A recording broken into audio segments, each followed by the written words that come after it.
This is Commission President Ryan Calkins convening the special meeting of July 9th, 2026. The time is 4:04 p.m. We're meeting in person at the SEA Conference Center and virtually on Microsoft Teams. All commissioners are present today, or will be present today. Commissioners are present at this open public meeting to hear comments for the record on the Sustainable Airport Master Plan Near-Term Projects SEPA Draft Environmental Impact Statement. While this is an active meeting as of this time, the Commission will recess from 4 to 4:20 p.m. to allow time for those in attendance to visit the Seoul conference room next door to review Sustainable Airport Master Plan Near-Term Project SEPA Draft Environmental Impact Statement information materials and a related video, and as well to provide time for anyone wishing to sign up to provide comments for the record. The sign-in table is outside in the hall. Commissioners will reconvene in this room no later than 4:20 p.m. and will then hear comments regarding the SAMP SEPA Draft Environmental Impact Statement record until 6 p.m. We are now in recess. Thank you.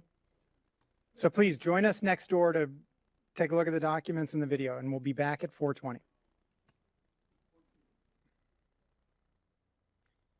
Good afternoon. It is now 4:22 p.m. and commissioners are back in order. A few housekeeping items before we begin. For everyone in the meeting room, please turn your cell phones to silent. For anyone participating virtually on Microsoft Teams, please mute your speakers when not actively speaking or presenting. Please keep your cameras off unless you are actively addressing the commission. You may turn on your camera once your name has been called to provide comment, and we'll turn it back off again at the conclusion of your remarks. All of the items noted here will ensure a smoother meeting. This is the Port's 5th public hearing for the Sustainable Airport Master Plan Near-Term Projects Draft Environmental Impact Statement. Our purpose today is to hear public comment for the record about that topic only. If you have a comment about other port business, we ask you to attend a regular commission meeting. The next regularly scheduled business meeting will be held on July 14th at noon at the Port Headquarters Building, Commission Chambers at Pier 69 on the waterfront. Comments today will be heard just as they are at other commission meetings. We will alternate between virtual and in-person attendees. Clerk Hart will call names in advance so speakers are aware when their turn is approaching. I want to recognize in particular each of the commissioners. Commissioner Mohammed is on her way, as well as Commissioner Fellman, Commissioner Cho, and Commissioner Hasegawa. We are here to listen to you. It is not a question and answer period, and so commissioners will not be responding to the comments that are made. This is your opportunity to share and speak. If you're here with us in the room or joining virtually and need language assistance to provide comment, there are interpreters available in multiple languages. Please let Port staff know and they can assist you in coordinating those services. Each person will have 2 minutes for their comment, and there is a court reporter in the room to capture those comments. Time may be lengthened for any translation services required. If you have additional information you would like to provide for the record, please make your way to the Seoul room where the Port is providing an additional court reporter to transcribe your comment. Staff can direct you to Seoul. We also have written comment forms available there, a laptop where you can submit your comment virtually, and information on how else you can provide comment during the process. Please note, before including your name, address, and telephone number, email, or other personally identifying information in your comment, be advised that your entire comment, including your personal identifying information, may be made publicly available at any time. Thank you for taking the opportunity to provide a verbal comment on the SAMP Draft EIS today. The public comment period will now begin. Speakers will have 2 minutes per person to provide their comments, and Clerk Hart will call the names of those who are signed up to speak. Each speaker will repeat their name for the record, and then Clerk Hart will start the timer. Clerk Hart, please call our first speaker. Thank you, Mr. Commission President. Give me just a moment to get the timer up, and then I do have a few instructions myself.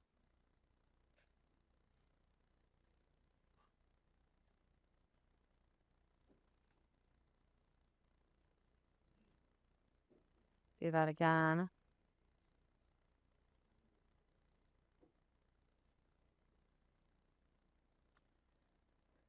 Thank you. So for everybody attending to present comment today, I am going to call 3 from our virtual list and then 3 from the room. This will help me keep it organized and moving along. So when I run out of signups for the virtual, then of course it will be all from the room. When I'm calling people up from the room, I'll call 3 at a time again. And if those 3 speakers can come up and sit at the same time, and then just speak individually until they get through with their 2 minutes. Once a person is through speaking for 2 minutes, they may return to their seat. And then I will continue to call speakers in that manner. For our court reporter in the room, for speakers, please speak clearly and slowly into the microphone so the court reporter can capture your comments. And I'll go ahead and begin virtually. And we'll start with Mayor Sarah Moore. Mayor Moore, please go ahead and repeat your name for the record, and then I will start the timer.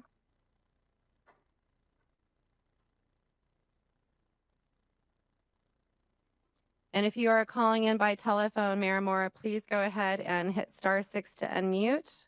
Unfortunately, I cannot do that for you on this end.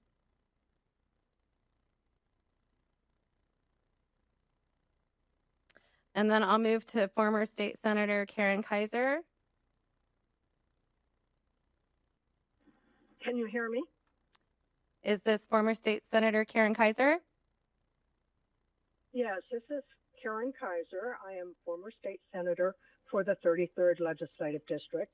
I want to thank the commissioners for having this public hearing and to hear from the community about their concerns on the draft environmental statement for the SAMP. The concerns that I know you will hear from our community include disproportionate impacts on the people who live under the flight paths of Sea-Tac Airport. Those impacts are economic, they are health, and they are quality of life impacts. The health impacts particularly concern me. I am worried that sleep interruptions really are significant impacts on individuals' health and on children especially, who have to get going to school and learn and are interrupted in their sleep from noisy airplanes. And when the SAMP is fully implemented, it will mean there will be so many airplanes, there will be many more in the evening hours and the early morning hours. It already is something that I noticed because I live in the district. Around 2:30 or 4 o'clock, I seem to have to wake up because there's an airplane, and I have a hard time getting back to sleep at that point. So I know this happens to many, many hundreds of residents who live surrounding the airport and in the flight path. Those health impacts also include air pollution and need to be mitigated. So noise and health need to be addressed and are not fully addressed as far as I could see in the draft environmental statement. The environmental statement is not only the environment as we think of wildlife and plants, and they should include people and the impact. Thank you, Ms. Kaiser. Thank you. The next speaker we have, I'm going to go back to Mayor Sarah Moore, followed by Debbie Wagner.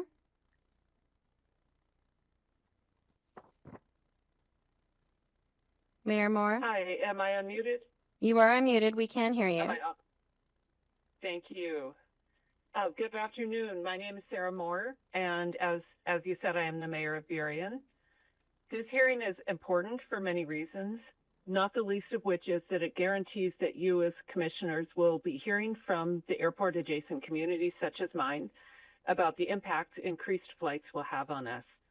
It's my understanding that none of you attended the open house recently staged by the port staff, but at the end of the process, it's you, the commissioners, who will vote on this massive airport expansion package, and I want to make that direct contact to you to talk about impact.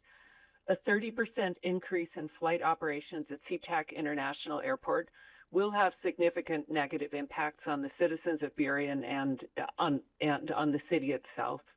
It will put more pressure on our infrastructure. It will further accelerate a cycle of economic blight that Burien has experienced since the third runway opened in 2008. This expansion will exacerbate public health dangers that correspond with high-intensity aircraft traffic. These include demonstrable increases in respiratory and cardiac illness, as well as negative impacts on mental health. Current federal regulations governing noise and air pollution allow unsafe levels, and the port has an opportunity to step up and lead in acknowledging this by taking proactive steps to consider newer studies to determine safe levels. The situation demands assertive corrective measures that the Port of Seattle has been reluctant to take, but which this commission has the power to direct. We understand your primary mission is to ensure and continue economic vitality in this region, but as a reminder in closing, your obligations also include protecting the people on whose backs and in the air above whose homes you are building this wonderful success. Thank you. Thank you, Mayor Moore. Our next speaker is virtual, calling for Debbie Wagner, followed by Senator Tina Orwell from the room, and as well Yoshiko Grace Matsui, Des Moines Mayor, also from the room. Debbie Wagner. Hello, I'm Debbie Wagner, and I was the leader of Quiet Skies Coalition in Burien that sued the FAA for creating a new flight path through Burien, required a cumulative impact analysis from the Ninth Circuit Court that has never been done. The one in the EIS is not anything. It's incomplete and it's completely invalid. Your air emission analysis is also vastly understated. EPA also uses the same model that was used for the EIS and calculated more than double the amount of emissions for Sea-Tac Airport than they did. You're the fastest growing emitter of greenhouse gas in King County. You went up by 2 million tons per year from 4 to 6. And in just a few years with the addition of the Delta fleet. Again, you're going to undo all of the progress that King County has been doing because you will go up by several more million tons with an added 30% increase. Adding gates adds hourly operations, which adds polluters. Historically, the communities around the airport have had poor health, cancers, early deaths, more deaths from disease, well above King County averages. The airport is the biggest facility air and noise polluter in the state. So it stands to reason these illness rates are no surprise. I'm involved because I've been waiting for an honest analysis of emissions since 1996, when with half the emission rates that you are calculating now, the EPA stopped the third runway because of Clean Air Act violation.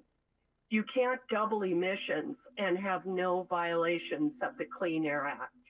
So your consultants have done just fancy footwork and lied.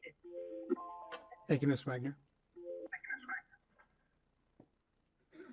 So I'd also like to call up Catherine Caffrey, City Manager for Des Moines.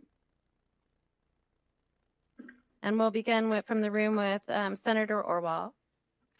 Thank you. Good afternoon, Tina Orwell, State Senator from the 33rd. Thank you for holding this hearing today. I just want to focus on a couple points. One is the cumulative effect that this community is really experiencing. You know, years ago when I raised my kids here, it was about noise. And then we started working with one of the top research schools in the country, in the world, University of Washington, who really has been leading the country around looking at these ultrafine particles. We also looked at Department of Health and looked at asthma. We have the highest rates of children in King County going to emergency department, and it mirrors the landing path. We have looked at the levels in schools and homes and looked at how much of those ultrafine particles come indoors.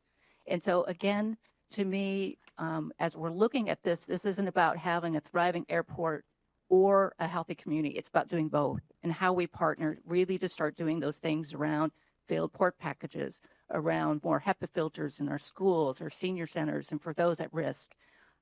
Again, I think sometimes it's the tail wagging the dog because we are doing more work around the ultrafine particles that aren't recognized by the EPA and the FAA. But, we have enough information to know that this community is heavily burdened. And my worry with the cargo and with the international flights is, again, those are older planes, they're louder planes, and they're going to really disrupt our nights as well. And I know Senator Kaiser brought that up. So again, we want to partner with how do we move these things forward to have a healthy community. This is also your workforce lives in this community, and we want them to be healthy too. So again, thank you for listening and taking this hearing. And then we'll move to Mayor Matsui. Hello, my name is Yoshiko Grace Matsui, and I happen to be the mayor of Des Moines. And yes, that is my real name. Fortunately, Commissioner, our last names are different enough that I don't get your email, but sometimes people do ask me how things are going at the port. I'm here because our residents of Des Moines are port constituents, and for many of them, there's a long history of feeling ignored and overlooked as an airport community. The negative impacts of airport growth have fallen disproportionately on communities like ours, and the port hasn't sufficiently addressed this imbalance. What we get is decades of noise, air quality impacts, and a tax base that is permanently constrained by our proximity to the airport. We carry real costs without the corresponding economic benefits. Part of the problem is how these impacts are reviewed. Each individual project is evaluated as if it's happening in isolation and on its own. Each one might look manageable, but looked at together, decades of incremental growth have had a real compounding effect on our community. That's the lens the port's review should be using, and exactly why project-by-project mitigation has never been enough. Mitigation to date has been piecemeal and one time, a grant here, a promise there to keep talking, but it hasn't matched the scale or the permanence of the impact. We've heard commitments to coordinate and to learn more before. And what we haven't seen is a process with a real deliverable or deadline. My ask today is direct. I'm urging the Commission to commit to a direct, substantive process with Des Moines, Burien, and Sea-Tac on recurring mitigation, not another one-time check, not another open-ended promise to coordinate later. We've done our part. We've shown up. We've documented the impact. We've been patient. And what we're asking for now is a commitment from the Commission for meaningful mitigation conversations. Thank you very much. Thank you, Mayor Matsui. And then moving to City Manager Catherine Caffrey. Good afternoon, Commissioners. My name is Catherine Caffrey. I'm the City Manager for the City of Des Moines and also a member of the Port's START Committee. Let me start by acknowledging that I understand the need for this airport growth and I understand its impact it's going to have on this region. But like the two speakers you just heard, the negative impacts disproportionately affect South King County cities, Des Moines, Burien, and Sea-Tac in particular. And it's long overdue for that to be addressed in a meaningful way. We as cities have asked for mitigation for many years. And as the mayor said, there'll be a grant for this or a one-off project, and those are appreciated, but they are wholly insufficient. Less than 1% of the cost that these capital projects cost goes to mitigation. That is insufficient and does not reflect that the port really has in mind the best interest of all of your constituents, which do include South King County. So I echo Mayor Grace Matsui. We're here to ask for the Commission to engage in meaningful discussions about recurring mitigation with the cities. To date, the port has not agreed to our request to mediate on these issues. And so we are asking the Commission to take this up and make a real commitment to have a conversation on how the port can grow and our cities can also continue to thrive. Thank you. Thank you, Ms. Caffrey. And then we'll move back to our virtual speakers. I have Rebecca Deming first, followed by Adama Hamath, and then Laura Gibbons. Rebecca Deming.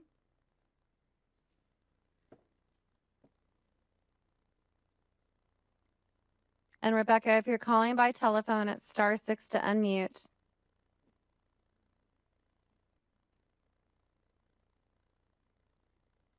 Calling last time for Rebecca Deming. And I will come back to you, Rebecca. Moving to Adama Hamath.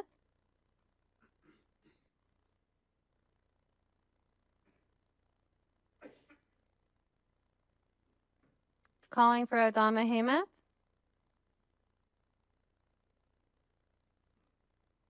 And moving to Laura Gibbons. Hi, I'm Laura Gibbons from Seattle. I was upset to see that can you hear me? We can, Laura. Yes. Please proceed. Okay. I was upset to see that the NEPA comments on the SAMP were basically ignored. We'd expected a better analysis and hence some mitigation under the SEPA, but I guess since the port was reviewing itself, that was too much to hope for. This EA does a good job summarizing the areas of controversy from the NEPA, but evades any mitigation or real solutions to these so-called controversies. The GSA boundary is an insult to people who live near the airport and are affected by the noise and aviation pollution. The SEPA should evaluate impact for everyone under the flight paths and everyone affected by aircraft noise. This EA describes the state environmental health disparities map and the port's own environmental justice criteria, but despite wading through the thousands of pages, I could not figure out how they were actually incorporated. Surely the map showing that most airport neighbors already bear the highest environmental health burdens would mean that no additional harm should be allowed and the current harm should be mitigated, whether or not any outdated or, in the case of ultrafine particles, non-existent thresholds were exceeded. The claim that the SAMP is, quote, not expected to prevent actions by the port or other entities in King County to mitigate climate change, quote, is tragically wrong. King County is making progress in reducing greenhouse gases, except for those from aviation. So far, despite promises, the port has done absolutely nothing to stem the rapidly rising Scope 3 emissions, which you yourself have documented. This plan for the expansion of Sea-Tac is anything but sustainable, and 2 minutes is not nearly enough time to cite all the evidence for this, so I will also submit a longer comment. The airport is not addressing the harms it's causing at its current size, and there is no way to protect the health of airport neighbors or meet its climate goals if aviation emissions and noise continue to increase. Thank you, Ms. Gibbons. And then before I call my next virtual speaker from the room, if we could have City Council Member Sam Mendez, Deputy Mayor Jean Axinger, I'm so sorry, I know I just totally mispronounced that, and City Council Member Rocco DeVito come to the table just so you can be prepared for your time. Moving to Rebecca Deming, virtually. Rebecca? Oh, okay, thank you. And then Adama Hamath, virtually. Adama? Okay, so we'll move to the room to our speakers, beginning with City Council Member Sam Mendez, please. Green is on? Green is on. Okay. Red is on at our City Council. Good afternoon, Council Commissioners. It's good to see you again, and I appreciate you having this forum. I'm Sam Mendez. I'm a member of Burien City Council. We have no doubt that the airport expansion under consideration here will be of great economic benefit to the greater Puget Sound region and indeed to the entire Pacific Northwest. We strongly object, however, to the Port of Seattle's inflated claims of benefits to the airport impacted communities, and to Burien in particular, as it improperly minimizes the negative externalities. I refer you to the economic impact analysis contained in Appendix K of your draft environmental impact statement. Exhibit 64 considers the economic and fiscal impacts of the airport on 6 adjacent cities in 2023. Of some 34,000 jobs, 710 went to Burien. That's 2%. Of $8.7 million in business output, just $115,000 to Burien. That's just 1.3%. Of $17.8 million in local tax revenue, Burien's cut was $230,000. At the same time, our position under the approach path to runway 16 right, which is used for landings on 2 days out of every 3, saddles Burien and its residents with the greatest amount of economic and environmental damage from airport operations. There can be no other conclusion Sea-Tac Airport is a net negative for Burien.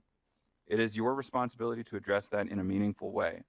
I also just wanted to second Mayor Matsui of Des Moines here and the comments about requesting for a serious and recurring mitigation to these local communities, because of course these impacts are recurring. So, piecemeal, a one-time mitigation or even piecemeal packages are insufficient. So I want to just emphasize that request for ongoing compensation to these communities. Thank you. Thank you, Councilmember Mendez. And moving to Deputy Mayor Gene Axiger. Yes, my name is Gene Oxiger, and I serve as Deputy Mayor of Des Moines, and I appreciate the opportunity to speak this afternoon. Commissioners, I know you often highlight your environmental credentials, so I assume that you are familiar with the pack it in, pack it out, leave no trace guidelines used in wilderness areas. Regarding the SAMP, the port plans to add many more flights over longer hours, yet you claim it will not have a greater impact on my community than regular airport growth without these projects. You might have a point if you were making a real effort to pack out or reduce the efforts Sea-Tac already has on your neighbors, but you are not. For example, you have tried to address the noise and air quality issues at our schools, especially in the Highline School District. Most schools in Des Moines are located along the flight paths of the second and third runways, and you have funded HEPA air filters and soundproofing at our new schools. We do appreciate these efforts, but our kids spend only 30 hours a week in school over 9 months, which adds up to 1,080 hours. However, there are 168 hours in a week, so 138 hours each week. Our kids do not have the protection of those filters and soundproofing. Over a year, there are 8,760 hours, so your mitigation covers only just over 12% of the time. For the other 88%, our kids are fully exposed to the impacts that you have created. Your mitigation efforts do not match the size or lasting nature of the impact. So far, mitigation has been scattered and happens once. There are some grants, but they usually require our residents to use their own tax dollars to match the small amounts you provide. You create the problem and expect us to help clean it up. It is time to take the total impact seriously and as port commissioners to fulfill your duty to represent all your constituents. Please commit now to real mitigation talks and a clear timeline instead of just stringing us along. Thank you. Thank you, Deputy Mayor. Thank you. And moving to City Council Member Rocco DeVito. Hi, good afternoon. My name is Rocco DeVito, and I'm a Burien City Council member. Thank you for hearing from me today. The port's assessment of noise and air quality issues simply does not track with the experience of our residents living beneath the flight path. There is growing evidence that ultrafine particles shed by aircraft are more hazardous to public health than those produced by vehicles.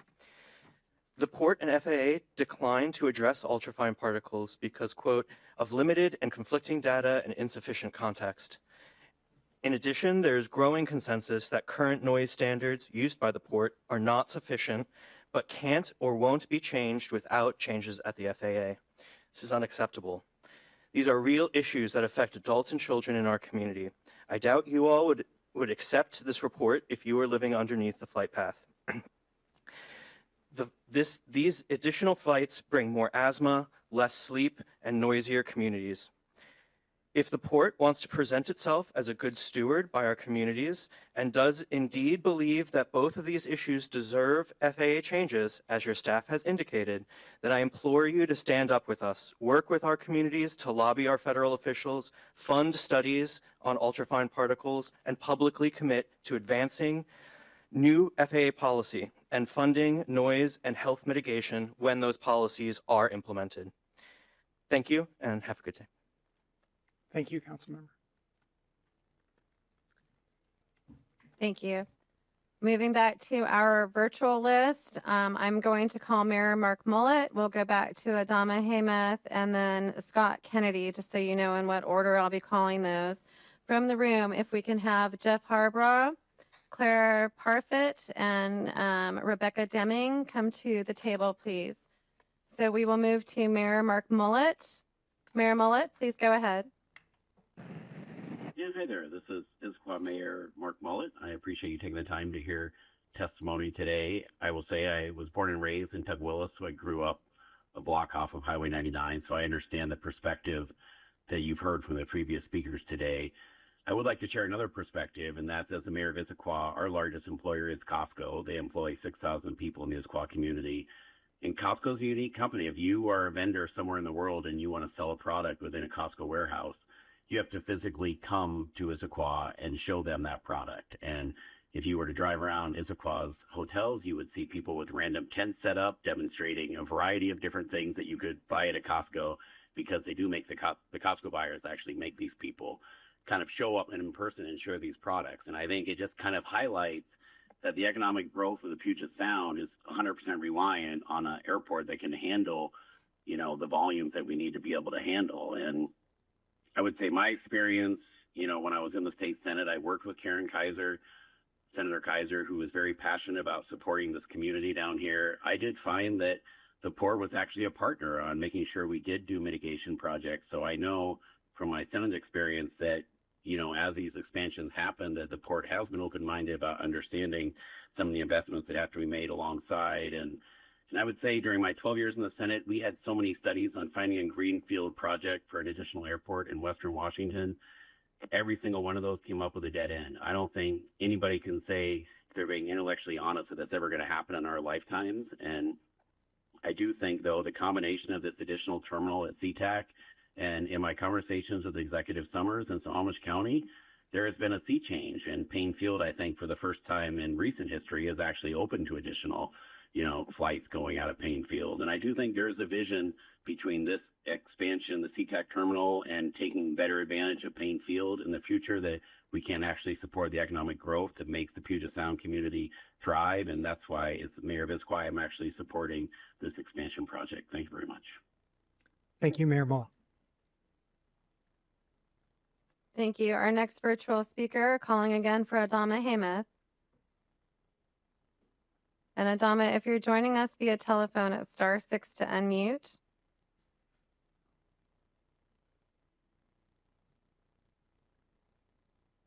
And moving to Scott Kennedy. Good afternoon, Commissioners. I'm Scott Kennedy, Senior Manager of State and Local Government Affairs for Alaska Airlines, here to reaffirm Alaska's support for advancing the Port's Sustainable Airport Master Plan. As a locally based airline with nearly 10,000 employees based here and living in this region, we're deeply invested in the airport's long-term success and support bold, timely infrastructure investments to meet the growing regional demand. Alaska's growth is expanding opportunities for travelers throughout our region, or throughout our hometown hub, including new direct international destinations on newer fuel-efficient aircraft. And as demand grows and air service levels increase, SEA must remain efficient, sustainable, and capable of serving the travelers, communities, and regional economy that depend on it. And SAMP is essential to achieving that future. Alaska and the Port have a strong track record of partnership on major capital projects, including the recently completed SEA Gateway project, which opened earlier this year. The proposed second terminal with the secure connection to the N concourse, a key element of SAMP, is a critical investment, and it will expand capacity to accommodate the anticipated growth, reduce aircraft congestion, and improve the passenger experience. We support this vision and appreciate the Port's partnership. In closing, Alaska strongly supports advancing the SAMP to ensure SEA keeps pace with growth and remains a world-class sustainable global hub for our guests and our operation, and we appreciate the opportunity to comment. Thank you. Thank you, Mr. Kennedy. Thank you. And just a reminder to our speakers to speak clearly into the microphone and slowly for the court reporter. Moving to the room, we have Jeff Harbaugh. Harbaugh. Yeah. Thank you. Good afternoon. My name is Jeff Harbaugh. Live in Burien and have worked for relief from airport impacts for 9 years as a member of the Burien Airport Committee and the START Committee. In Burien, we expect the airport to grow. We expect SAMP projects to be constructed, and we recognize the value of the airport to the state. But the NEPA and SEPA processes are structured to be approved while circumventing community impacts. And what I call the stunning absurdity, you're able to conclude there will be no significant impacts and no mitigation required. Everybody in this room knows that isn't true, and I think you commissioners also know that. We know the health impacts from noise and particle emissions are real and getting worse. How could they not, given the airport's own projected growth? That growth and its impact may be underestimated as a result of the exclusion of certain relevant and required data in NEPA and SEPA. Not once, to the best of my knowledge, has the port reached out to the cities and asked how they could help, at least acknowledging that this was a real problem. It certainly doesn't happen in the START committee, I can tell you that. And we sent you, the cities of Burien and Des Moines, a letter some months ago asking for some help with the failed port packages and didn't get much of a response to that. Go ahead and build your airport. We know it's going to happen, but please offer your most impacted and generally least advantaged citizens some help. Thank you. Thank you, Mr. Harbaugh. Thank you. And moving to Claire Parfit.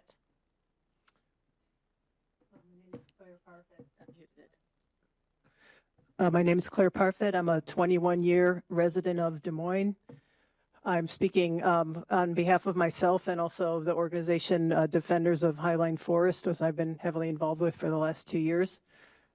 First of all, I've seen significant impacts just from increasing flights as a result of the third runway. I'm often woken up in the middle of the night by roaring planes. I live right next to the beach park in Des Moines, and I love to keep my window open to hear the owls and sometimes seals, and I often just can't even keep my window open, even stifling weather, because of the roaring noise of the airplanes. It was determined that there was some residue on the east side of my condo that was aircraft emissions, that was highly cancerous material.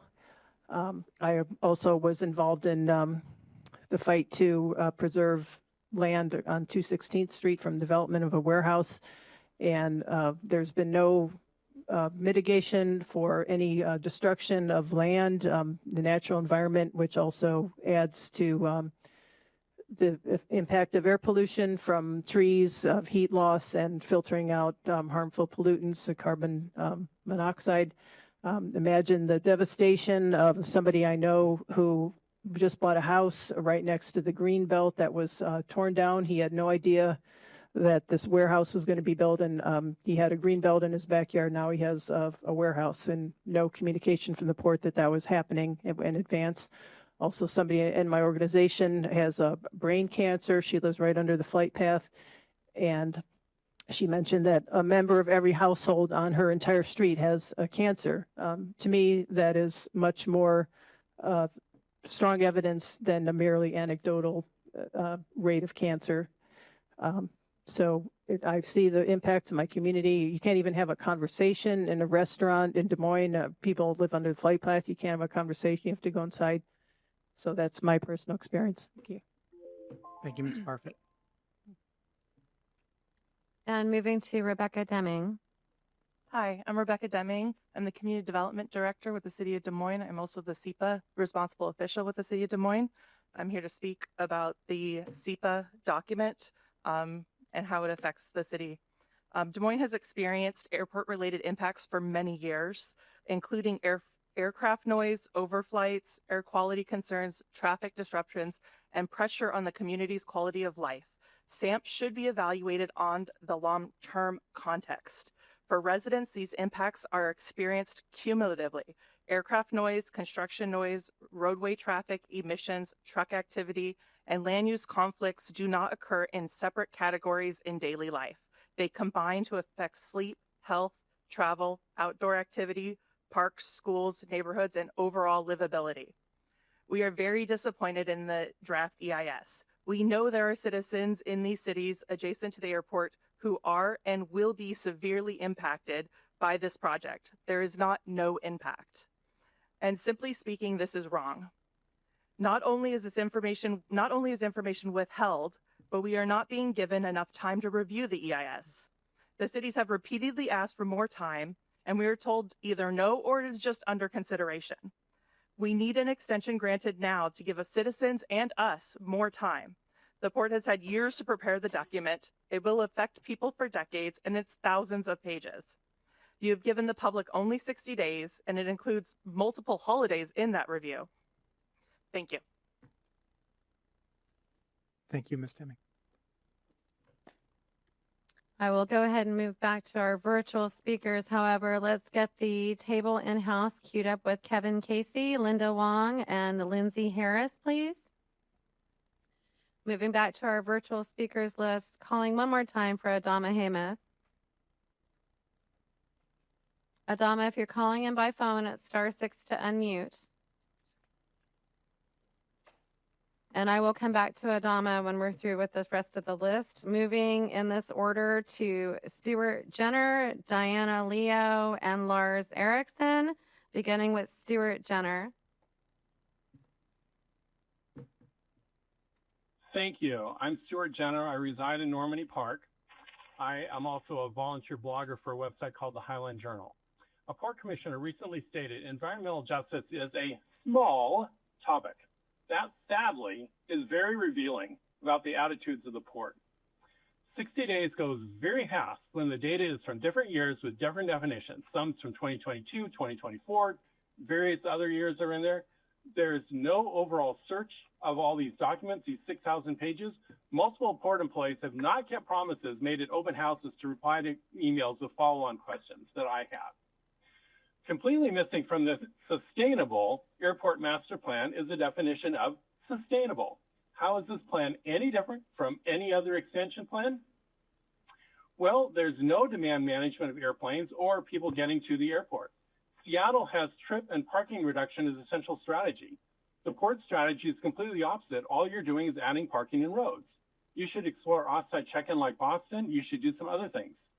Assuming vehicle emissions are going to drop by 50% seems ludicrous, given that the US EPA is no longer mandating fuel economy. There's no carbon capture. There's no space reserved for electric planes. There's no data showing reduced air and water cleansing from tree removals will be offset by new tree plantings.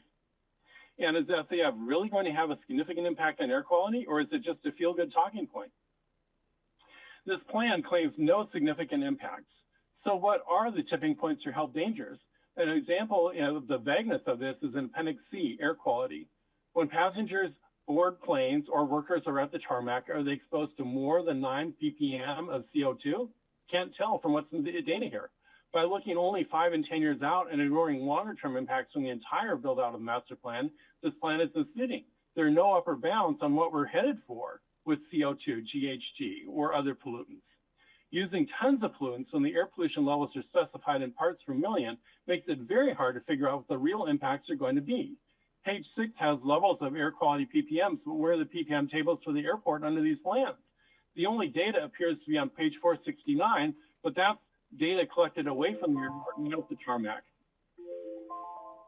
Thank you, Mr. Jenner. Oh, hang on a second. And our next speaker virtually is Diana Leo.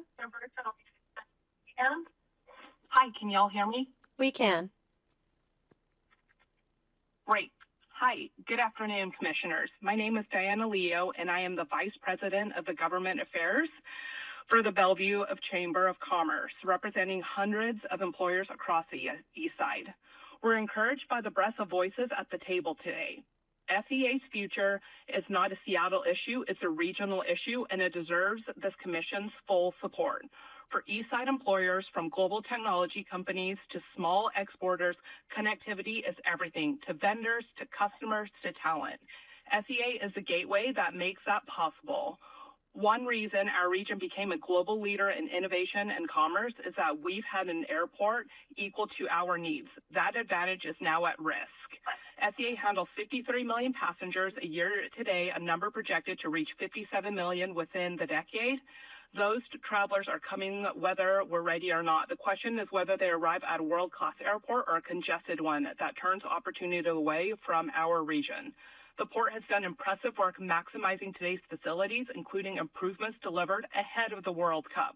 But SEA has reached the limits of its current footprint. That's why Bellevue Chamber urges the Commission to advance the sustainable airport master plan. The second terminal means 19 new gates, added roadway and curbside capacity, a new parking garage, and more TSA checkpoints. If SEA can't keep pace, businesses will relocate and supply chains will reroute elsewhere. On behalf of Bellevue's business community, thank you for hearing from a broad cross-section of regional partners today. We urge you to move the SAMP forward. Our region's economic future depends on it. Thank you. Thank you, Ms. Leo. And our next virtual speaker is Lars Eriksson.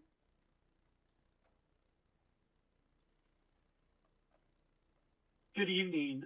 My name is Lars Eriksson. I'm with the Seattle Metropolitan Chamber of Commerce, and I'm speaking on behalf of our 2,600 members. Moving people and goods throughout the world is a lifeblood of business and exchanging ideas and of innovation. For our members, SEA is more than a gateway. It is indispensable to our success.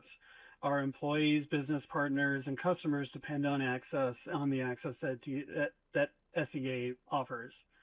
Our advantage of being a center for innovation is at risk if we fail to invest in ensuring that SEA can accommodate future demand. But SEA has reached the limits of what is possible within its existing facilities. We believe that SEA's proposal to build a second terminal is exactly the kind of investment that keeps regions like ours competitive. If our airport cannot handle the passenger demand, businesses will locate elsewhere because they won't be able to get their employees and customers in and out of our region. Supply chains will reroute through other hubs. New opportunities will pass by our region. This means now is the time for the Port of Seattle to move forward. SEA expansion is essential for our region's future, and our economic success depends on it. Thank you. Thank you, Mr. Erickson. And moving to our in-house speakers, beginning with Kevin Casey. Hello, my name is Kevin Casey. I'm a private citizen. I live at the 2700 block of 146th Street in the Riverton Heights neighborhood of Sea-Tac. That's approximately a half a mile north of the airport. And South 146th Street is the access point to the employee parking lot. And all of the streets in the Riverton Heights neighborhood are unimproved streets. There are no sidewalks, there's gravel on the side of the road, and beside that there's ditches. And the traffic that goes by is not just known by the volume, but by the behavior. Your employees drive poorly in my neighborhood, and they're threatening. They drive fast, and the South 146th Street, 24th Avenue South intersection is the highest injury accident intersection in the Riverton Heights neighborhood. And it's the sole access point to your employee parking lot. I believe that you could mitigate, traffic is identified as the primary mitigation package in the SAMP proposals.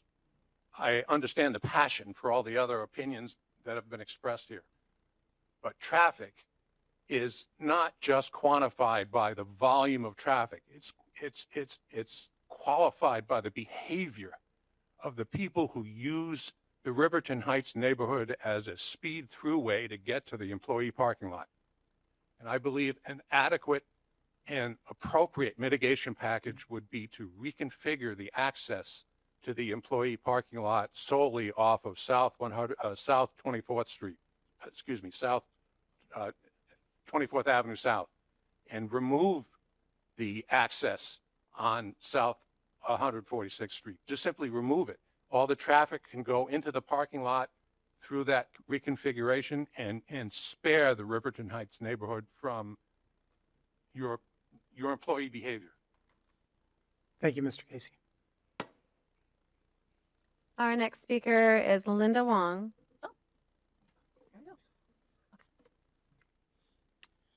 Commissioners, would you be here tonight if two airport impacted cities and a group of concerned citizens had not invoked state law to demand this hearing. That fact should sit with you as you listen to every comment tonight, because it tells you exactly how much confidence the cities and people most affected by Sea-Tac Airport have in the integrity of your process. I hear we have a fiduciary duty. To whom? All of Washington except the people who live with the impacts? Nearby cities pay for the improvements and roadware for airport cargo.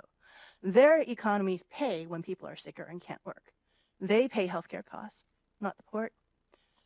We pay with our futures. Our kids can't learn as well as kids in neighborhoods without airports and freight corridors. So who gets and who pays? When the Port of Seattle has a hand in shaping city comprehensive plans that push harms into nearby cities, and then the DEIS ignores those harms, that is not fulfilling your duty. That is shifting your costs onto the communities you are supposed to serve. In Cedarhurst, a paycheck-to-paycheck community is about to be turfed by an industrial rezone. There is no automatic buyout, no relocation assistance. One resident said she puts up with the noise and pollution in exchange for stable housing because she's experienced homelessness before, and this is affordable housing and it's better. Now the city is rezoning her property following a plan created with the Port of Seattle. If so, she's not sure what will happen. Even if Burien wanted to help, its entire 2026 human services budget is $503,000. For scale, that's roughly 3 port employees. For this resident, the port is uninsured driver who totaled her car, but she still has to make the payments. So who gains? I know you're only required to listen tonight, so let me put this on the record so your silence itself can be the answer. Before the final EIS, publish a per-city cumulative impact table. Burien, Des Moines, Sea-Tac, Federal Way, showing measured health outcomes, displacement risk, housing costs, and public transport alongside the local airport-related tax revenues and job counts so that each community can see for itself if it is net benefiting or net losing from airport growth. Thank you, Ms. Wong. And our next speaker is Lindsay Harris. Hello. I'm Lindsay Harris, and I live in the Cedarhurst neighborhood and what has been called the North of Narra Project Zone in Boulevard Park.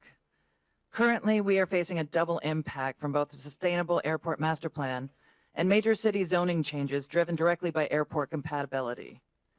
Because my neighborhood sits directly beneath the flight path and experiences severe aircraft noise, the city of Burien is actively pushing to phase out single-family residential zoning in my neighborhood to adapt.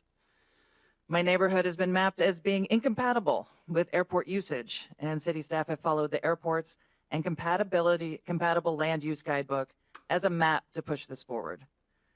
Due to the airport's proposed expansion, my neighborhood is currently being targeted for industrial business rezoning in an historic and fully residential neighborhood. This will create an increased economic and environmental displacement risk, in addition to the burdens and impact this neighborhood already experiences. This would also create an increased risk for hundreds of people with existing social, economic, and health vulnerabilities in this neighborhood. Several Burien planning commissioners told myself and other residents at just yesterday's public hearing that this taking of residential zoning is necessary to not subject any future residents to the burdens of the airport, that health and public safety of future residents depend on no longer remaining even on the Burien city side of the current flight path, and the situation is made more acute by the proposed expansion. The expansion's 30% increase will add flight capacity equivalent to a new runway without physically paving one, and will cause more economic and physical strain on city roads, parks, underground water, and public health for my neighborhood. Many residents here I have personally talked to that have lived here for the past 2 generations and have been steadily impacted by the airport and don't understand how we can be asked to shoulder even more burden. Many residents in my neighborhood remember the 3rd runway as the scar that was left on this place without any compensation for burdens felt into today. To carry even more seems at best an afterthought and at worst an insult to my neighborhood and the neighboring communities that might meet this same fate. This experience and impact of residents is why this belongs in the DEIS. Thank you. Thank you, Ms. Harris. Thank you. And we'll move back to our virtual speakers. However, let's go ahead and get Ann Croker, Abdirahman Omar, and Sue Cook to the table here, please. And going to our virtual speakers, I'm going to call again for Adama Hamath. Adama, if you're on the line, please let us know if you're calling by telephone. It's *6 to unmute.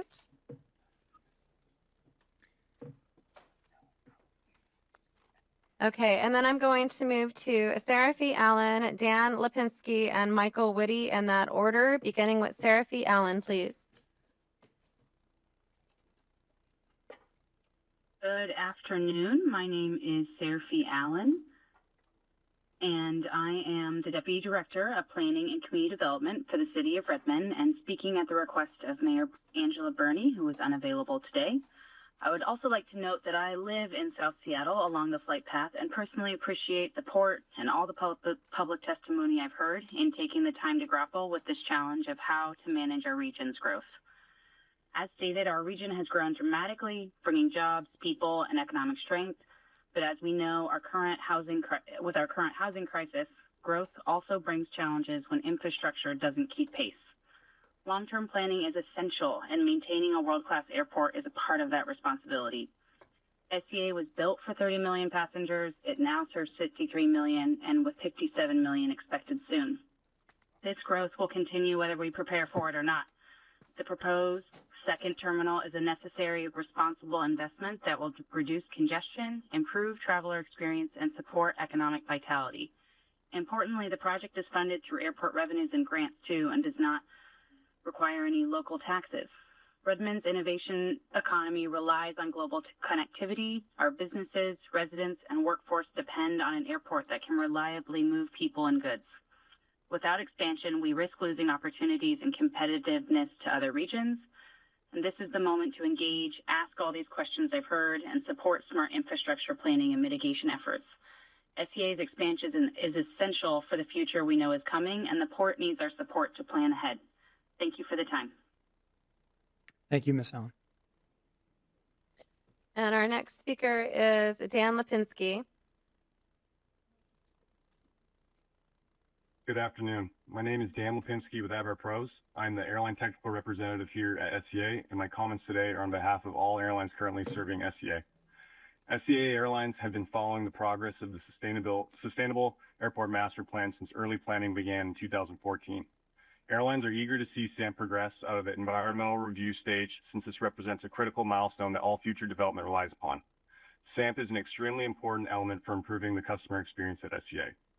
SCA's customer experience is strained by the current facilities. This environment often results in increased number of arrival departure delays, roadway congestion, limited ticket counter lobby positions, and long security wait times. This master plan will provide the necessary infrastructure improvement in these areas. From an airline operations perspective, the current facility is often challenged by ramp-side congestion, increased hardstand busing operations, difficulties managing high baggage volumes, and many other challenges often unseen by the public, but nonetheless a contributor to their travel experience. Through SAMP, we can develop our airport to address these operational deficiencies, provide the public with a facility that serves their needs, and provide an economic environment that allows aviation businesses and their employees to flourish. It's also important to recognize our current point in the development process. Much work still needs to occur to bring SAMP projects to fruition. This includes additional planning, design, and construction activity, all of which will require future commission authorizations. SCA Airlines recognize that these things take time, and getting through the environmental approval process is required before these activities can commence. Now is the time for the Port of Seattle to move forward. SCA expansion is essential to our region's future, and our economic success depends on it.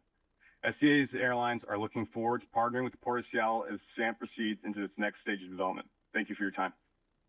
Thank you, Mr. Lipinski. And our next speaker is Michael Whitty. Good afternoon, Commissioners. My name is Michael Woody, and I serve as the Chief Engagement Officer for Visit Seattle, the Convention and Visitors Bureau for Seattle and King County, speaking in support of the Sustainable Airport Master Plan's near-term projects. At Visit Seattle, our mission is to grow the visitor economy by attracting meetings, conventions, leisure travelers, and major events, such as one that we just had with FIFA World Cup, from across the country and around the world. That work depends on strong, reliable access through Seattle-Tacoma International Airport. In 2025, Seattle and King County welcomed 39.7 million visitors who spent 8.8 billion in our local economy, supported over 68,000 jobs, and generated 840 million in state and local tax revenue. Those numbers show the scale of tourism's impact on our community and the opportunity ahead. SEA is the front door to our region. For visitors, meeting planners, airlines, international travelers, airport capacity and ease of access directly shape whether Seattle can compete for future growth. A second terminal with added gates, roadway capacity, curbside space, parking, and security checkpoints is an investment in our competitiveness. It will help us to attract more flights, serve more markets, improve the visitor experience, and expand both domestic and international visitation. For Visit Seattle, investing in SEA is investing in the future of our tourism economy and our ability to welcome the world. We urge the Port of Seattle to move forward with the second terminal and the improvements needed to support this region's future. Thank you. Thank you, Mr. Woody. And then moving to our room, beginning with Ann Croker, please. Hi, my name is Ann Craker, and I live in Des Moines. I'm also co-lead of the Saltwater Climate Action Now group out of the Saltwater Unitarian Universalist Church, and with members of Beth Havarim. They are about 5 miles south, outside of the official purple rim that the port and the FAA have determined is where the noise and the effects are. But it is clear, and as anyone knows, it goes 5 to 10 miles at least because of the low and directed flights that have become lower and more directed over the last 10 years. But what I would like to, so I did want to highlight that these people are affected for their Zoom services and for their in-person services, and they work outside on their campus, ivy pulling and planting trees, and of course they have to be outside for that. So that was where I will submit more comments regarding that, but I did want to say, this really sounds like the haves versus the have-nots. The Steeches with the stars on their bellies and the ones with not, if you've ever read that story. Because when the fellow comes into town and starts mixing it up, who gets stars and who doesn't, they then realize like, oh, we're all in this together. There's a lot more to be said, but that is exactly what happens. I lived in Bellevue, and if you are on the east side and you don't experience this 24/7 disruption, you don't understand. You simply don't understand. And we all want progress, and we all want it, but we don't want it at the expense of. It never should be at the expense of. And that's what you all have to figure out. And a lot of people have given a lot of suggestions on how to do that, and they need exploration. I just wanted also to say that the results, when you read the SEPA EIS, just simply don't add up. And when that happens and they don't equal the results, one has to go back and look at what are the individual pieces that we are missing to equal this final result that doesn't make sense to most people. Thank you. Thank you, Ms. Bricker. Oh, sorry. Hang on a minute. And moving to Abdirahman Omar. Hello, Commissioners. My name is Abdirahman Omar, advocate for folks in Airport District, former resident of this neighborhood as well. And in terms of environmental hazard and health aspect of the expansion of airport is really personal. I've seen many of our communities, African diaspora in the region, going to the health centers, Harborview and others. I would highly encourage you, all of you, to look into the zip codes for those visiting Fred Hutchinson and Harborview Medical Center about cancer. We have growing number of youth in cancer care units. This is environmental injustice, and I encourage you to look into also the parks that our families or youth play weekly basis, Valley Ridge and Sea-Tac Park 128. Look into it. Majority of those are people of color, youth of color, Highland School District, for Tacoma School District. Majority of them are those impacted. When I look into the economic mobilities, they are also not visible. Based on the conversation I had members of our youth and our families, they are not familiar with it, DIS. They're saying we did not get input at all. And I would encourage you to consider looking back on ways you can mitigate the expansion. We are also familiar with it. Thurston County objected, the families and community of Thurston County objected the expansion. But we have alternative.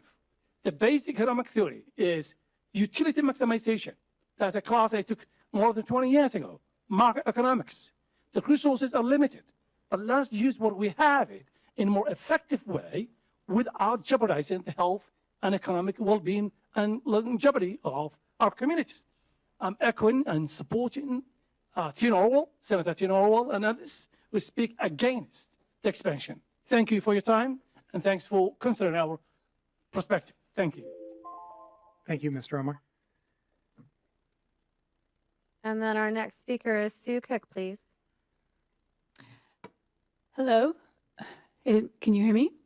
Hi, my name is Sue Cook, and I am a resident of Burien. I'm a homeowner for 25 years, and this is the first meeting I've come to like this, and I wanted to come and meet you all and see you and look you in the eyes so that you would see someone who is affected directly by the policies that you enact. And I was able to take time off work to come here today, but I represent many of my neighbors who were not able to come today, who are working, who are working 2 jobs, who are taking care of their children and their parents, people who don't speak English very well and are completely unaware of what is going on, what is going to impact them directly. So I just want to tell you a little story about my experience.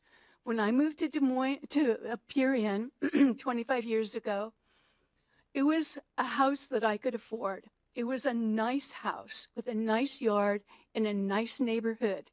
It happened to be right on a busy street, and I knew that the 3rd runway was coming, but the port package was available, and we had the port package put in with the insulation and the new windows and the new doors. And when the 3rd runway finally was finished, it helped. It helped make it more livable to be in that house, and to help sustain that neighborhood and help sustain the economic base of that neighborhood. Now, affordable housing is at a crisis point in Seattle, and the whole South Sound region is so dramatically affected by what goes on at the airport that I really want you to think about all of the people, all of my neighbors who need a fair shake. We need a fair shake and some mitigation to help shoulder the burden. Thank you so much. Thank you, Ms. Cook. And then I'll go ahead and move back to our virtual speakers. However, for the table, can we please get Billy Harrington, Joseph Boulder or Bolden? I apologize, I can't read the writing. And then Zachary Shields, please.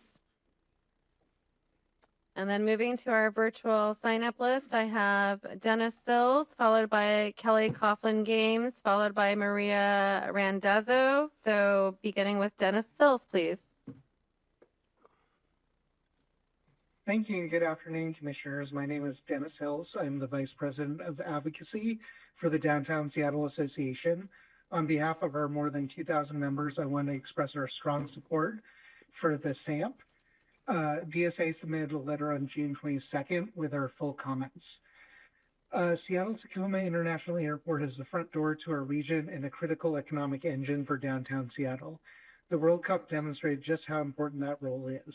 During the tournament, SEA experienced 3 of its busiest travel days on record, serving approximately 1.2 million passengers over 3 weeks as visitors from around the world came to Seattle. Downtown experienced some of the highest pedestrian volumes we've recorded since we began tracking foot traffic, underscoring the strong connection between a thriving airport and a thriving downtown. FEA connects businesses to global markets, brings visitors who support our hotels, restaurants, retailers, and cultural institutions, and helps employers attract the talent they need to grow and compete. Passenger demand will continue to grow, and we must now invest now to ensure SEA can continue to meet that demand efficiently. The proposed expansion, including additional gates, improved passenger processing, expanded roadway capacity, and other infrastructure improvements will strengthen regional mobility and enhance the traveler experience. A modern, competitive airport is essential to supporting tourism, business investment, and job growth. We appreciate the port's thoughtful planning and encourage you to continue advancing the SAMP. Thank you for your leadership and consideration. Thank you, Mr. Sills. And moving to Kelly Coughlin Games, please. Good afternoon, Commissioners. My name is, as you heard, Kelly Coughlin Games. I am the CEO of the Snow Valley Regional Chamber, and I really appreciate your time for opportunity to speak today. I recognize there are many perspectives surrounding the future of Seattle-Tacoma International Airport. I'm here to offer the perspective of the businesses and communities we represent throughout King County. For our businesses, connectivity is essential. SEA Airport is more than a transportation hub. It is a critical gateway that connects our region to visitors, customers, employees, food, and markets, and food markets around the world. King County welcomes millions of visitors each year. They support our hotels, restaurants, retailers, farms, outdoor recreation businesses, and local events. Many of these visitors began their journey through the FEA airport. Reliable transportation infrastructure helps ensure that they continue to discover communities throughout King County, supporting small businesses and local jobs. We're especially grateful for the Port of Seattle's continued partnership in sustainable tourism and regional destination stewardship. Communities throughout King County are working hard to welcome visitors responsibly, support their small businesses, and protect the natural and cultural assets that make our region so special. We encourage continued planning that balances economic opportunity, community input, and environmental stewardship and the needs of future generations. Thank you for your time, your leadership, and your commitment to planning for Washington's future, and we do support the expansion. Thank you, Ms. Coughlin Games. And moving to Maria Randazzo, please. Good evening, Commissioners. My name is Maria Randazzo, and I'm speaking on behalf of MSC Cruises. I'm speaking today in support of the Sustainable Airport Master Plan near-term projects. MSC Cruises brings a significant number of travelers through the Pacific Northwest every year, and Sea-Tac Airport is a critical gateway for guests. As demand continues to grow toward 2032 and beyond, we believe the terminal, airfield, and cargo improvements in this plan are necessary to keep that gateway running reliably. Sustainability is something that MSC Cruises takes seriously in its operations. This past year, MSC hit the International Maritime Organization's 2030 carbon intensity target 5 years ahead of schedule. They have expanded shore power connections across most of their fleet, and they're on a clear path towards net zero emissions for marine operations by 2050. MSC Cruises understands firsthand that growth and environmental responsibility are not competing goals. They can and should move forward together. Reliable airport access is essential to this region's visitor economy and to the jobs and businesses that depend on it, including MSC Cruises. MSC supports the port's continued investment in Sea-Tac's infrastructure, and we look forward to this airport continuing to serve as a welcoming gateway to the Puget Sound region. Thank you for your time. Thank you, Ms. Randazzo.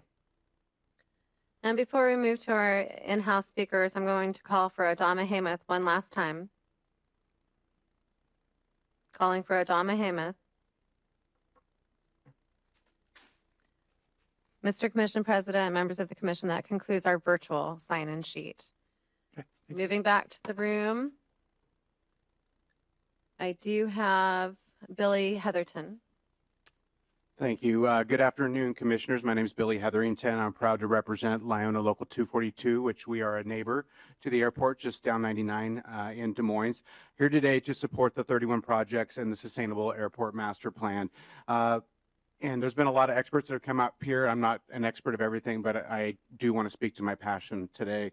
Lyona represents nearly 6,000 hardworking men and women, more than 300 of which live either under the runway or are neighbors to the airport here. They aren't just workers, they're your neighbors. The SAMP represents billions of dollars of investment that will improve the airport experience, address congestion, and create opportunity for our members. That means a family wage that puts food on the table and helps build a secure future. And Lyona is just one of 19 affiliated building trades, which you'll hear from Joey here in a minute. So that represents there's thousands of workers in the building trades that are right here. And you know what's most important to them is a job, right? There's thousands of jobs that would be created underneath this SAMP, and also just the permanent jobs that we've created here at the airport upon its completion. Also, I want to talk a little bit about the apprenticeship opportunities and the opportunities for the next generation to work on these projects. I work a lot with the Highline School District and their apprenticeship sector, and you know we need opportunities that don't burden our youth with college debt, and you know that allow them to create or have a living wage job and you know have a family too in this region. It's simple. Our region is growing. I think you heard from Mayor Mullet. There's been a lot of studies done at the state level, and we're still not any closer to another airport in this region. And even all the studies show that even with this expansion, we're going to be at capacity by 2040, 2045. So we need to move forward responsibly, get the expansion done here while we look at other options like was explained earlier, Everett or other areas in our region to expand as well. So again, we're here in support of the 31 projects and to move them forward. And I also wanted to take a second to thank the staff for all the work they've done putting all this together. Thank you. Thank you, Mr. Hetherington.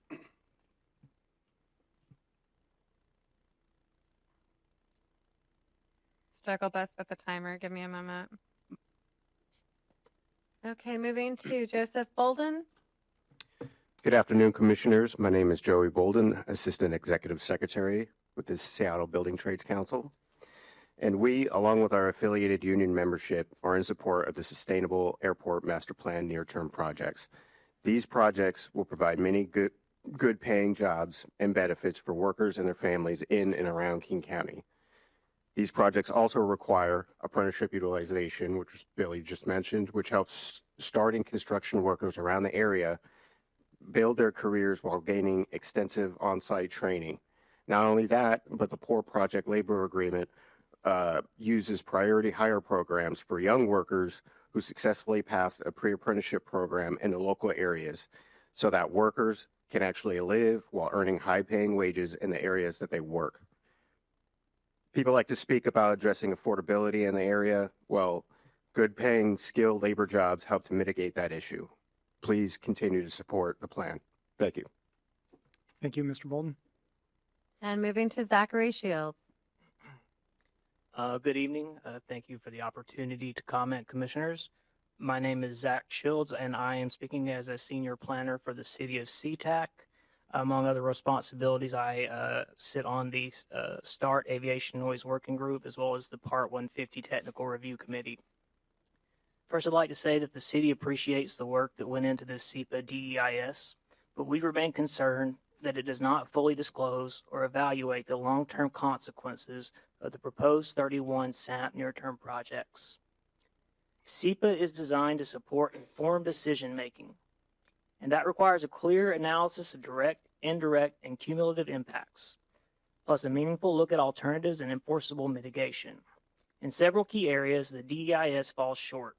Sea-Tac is especially concerned about assumptions regarding future operations, surface transportation impacts, incremental expansion, and the way other past, present, and reasonably foreseeable projects contribute to cumulative effects.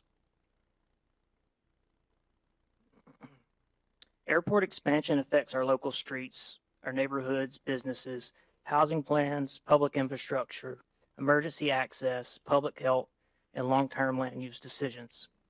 Sea-Tac has already absorbed decades of incremental airport construction, operational changes, roadway modifications, parking expansion, cargo activity, utility work, and land use conversions. Each individual project may have been described as meeting accrued demand, but together they have reshaped the city. For Sea-Tac, the impacts of the 31 near-term projects are not temporary or abstract. Airport-related traffic affects local corridors. Construction affects business access and residents' daily travel. Noise and emissions affect quality of life.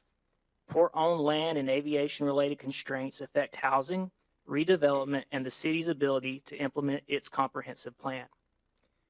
The SEPA review should account for the full cumulative burden on Sea-Tac, including past, present, and reasonably foreseeable airport projects. It should also distinguish between regional airport benefits and local city impacts. Thank you for the opportunity to comment. Thank you, Mr. Shields. Thank you, speakers. Our next speakers from the room are Judy Davis, Jeff Paulson, and Breck LeBeg. Those three speakers will be followed by Will Booth, Sandy Hunt, and David Darris, I think.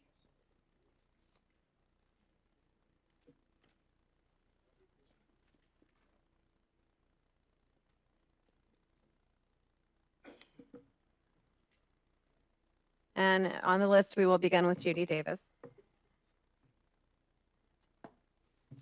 I apologize for the lack of eye contact, but I'm going to read this so I can get straight. I'm Judy Davies, and I represent the family of the Davies that live in Des Moines, about a block from Mount Rainier High School. I've lived in this area my whole life, and I am well aware of the realities of planes and plane noise. I'm here to complain about the quality of life for in these local cities if this expansion is allowed. I'd like to suggest that we hold this meeting outside at Mount Rainier High School, but I know everyone would think that's laughable because we couldn't do it.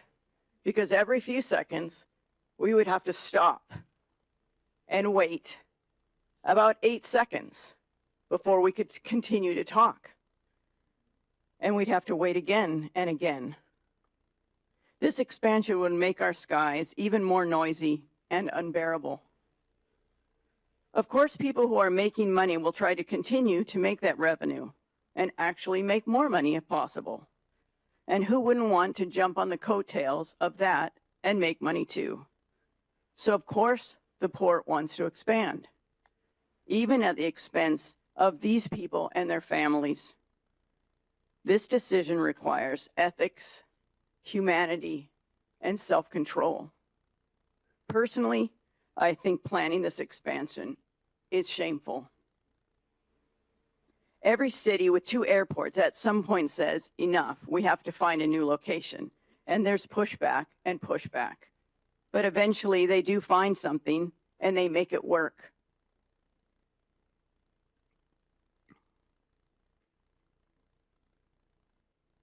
I think it's easier to put the burden on the community that has the current airport than to try to push it to somewhere else. But again, I think that decision is simply shameful in this situation. Thank you, Ms. Davies. And our next speaker is Jeff Paulson, please. Good evening, Commissioners. My name is Jeff Paulson. I am a local resident, parent, and frequent traveler of Sea-Tac Airport. It seems to me like this is going to happen anyway, and so what I want to do is talk a little bit about the study, about what I observed when we were at the last open house meeting, as well as what can be done to try and make things like outdoor activities a little bit more reasonable for people like us who live here.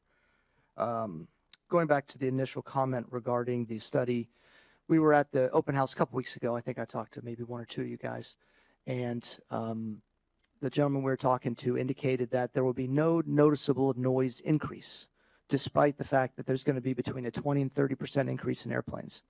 I think we can all sit here in this room and decide that that comment is somewhere between dishonest and a bold-faced lie. I don't like that. I don't like it when I talk to somebody who I'm trying to do business with, and I feel that they are being dishonest to my face.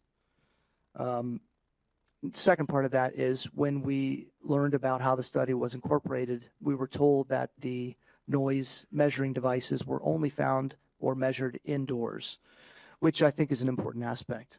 But as a parent and a youth sports coach of both teams down at the Des Moines Fieldhouse as well as North Sea-Tac Park, your comment is exactly right. I would be yelling at somewhere between 10 and 25 children to come around, and then I would have to sit there and hold my hands up and say, wait, and an airplane would come over and land. Before then, we could start again with the discussion regarding the sport that we were attempting to play. Now, all that said, we live by the airport. These things happen. But what I'd like to ask for is on the back end, with these additional planes coming in, with the additional revenue that will be driven to our economy, which I think is a great thing, I think a portion of that needs to be disseminated down to the people both within the flight path, i.e. the purple lines that we've indicated, as well as outside of that. I live about 2 blocks west of the purple line, and it's pretty funny to me that the people that are 2 blocks over can get something within a port package, yet we are not eligible for that. Thank you for your time. Thank you, Mr. Paulson.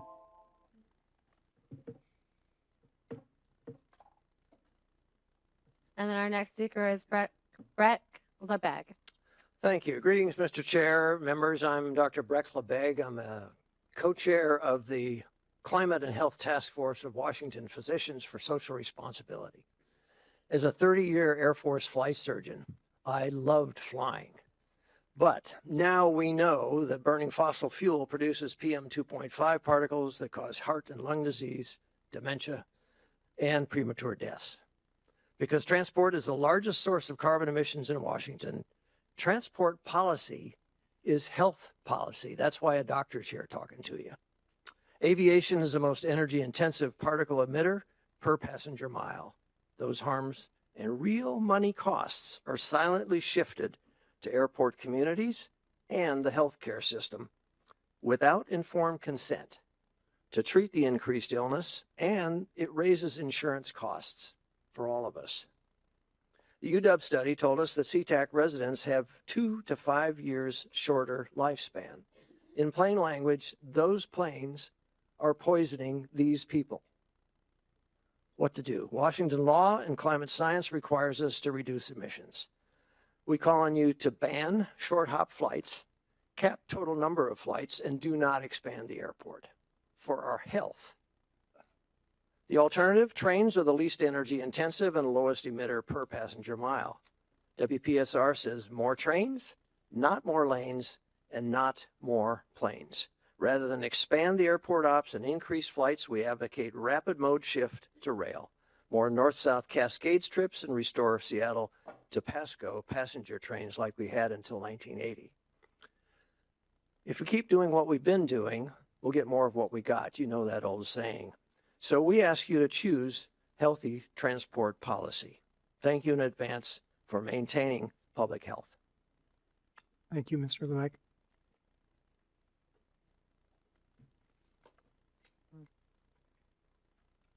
And our next speakers are, again, Will Booth, Sandy Hunt, and David Davies, followed by Susan Fedore, Karen Valoria, and Mike Brown. As soon as our speakers are seated, we will start with Will Booth.